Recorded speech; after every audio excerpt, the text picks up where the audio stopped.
Hello guys, in today's video I will be showing you how to fix a Gmail server error problem. So the answer is easy, just go to the settings and then scroll down to the apps section and then go to the search and search Gmail and then go to the storage, and here you will find this clear cache option. Click on it.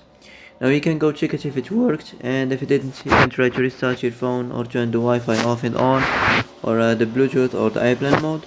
Also you can try to clear data, but be careful. If you clear data, all the Gmail's data will be deleted. This includes all files, the settings, the accounts, the databases, etc. So be careful if you want to clear your data.